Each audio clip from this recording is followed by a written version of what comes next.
Au centre hospitalier de Kourou, les grandes manœuvres ont repris pour faire face à l'arrivée des malades de la Covid-19. À partir de ce lundi, au CHK, un service sera uniquement dédié aux patients touchés par le coronavirus. Nous avons pris donc toutes les précautions pour pouvoir accueillir les patients Covid dans une unité spécialisée, identifiée, avec des personnels dédiés, qui est à la fois une unité d'urgence et d'hospitalisation. À la mi-journée, 9 personnes étaient hospitalisées. Parmi elles, 4 en attente de résultats de tests. La présence de ces patients en attente pourrait être pénalisante en période de forte fréquentation, d'où la demande d'un automate permettant de diagnostiquer plus vite. Tout cela attise la colère du corps médical dénonçant le manque de tests.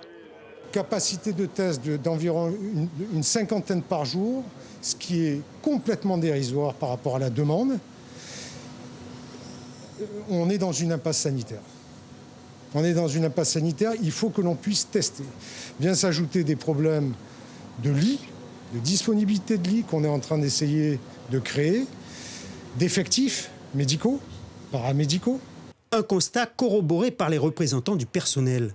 Les salariés sont inquiets, ils sont inquiets pour leur santé parce que l'organisation n'est pas encore optimale. Nous sommes toujours en train de fignoler des choses. L'ARS, par exemple, nous demande de mettre en place 4 lits de réanimation, alors que nous savons très bien que nous n'avons pas les moyens humains ni matériels pour que cette organisation soit optimale. Une organisation qui tend à augmenter la capacité des patients Covid de 9 à 16, voire 22 lits, mais qui pour le moment se heurte à ce que vivent tous les hôpitaux, la rareté de la ressource humaine.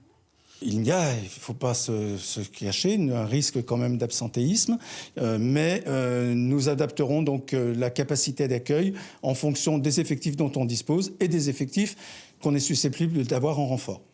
Pour l'heure, si 2 lits de réanimation sont physiquement prêts au CHK, reste qu'ils ne pourront être opérationnels sans personnel. Tout l'enjeu pour l'ARS est de doter ces structures afin de faire face à la vague attendue. Le CHK offre aujourd'hui 102 lits pour une population estimée à 35 000 personnes sur le bassin des Savanes. Suivez l'info sur Guyana Première, télé, radio et Internet.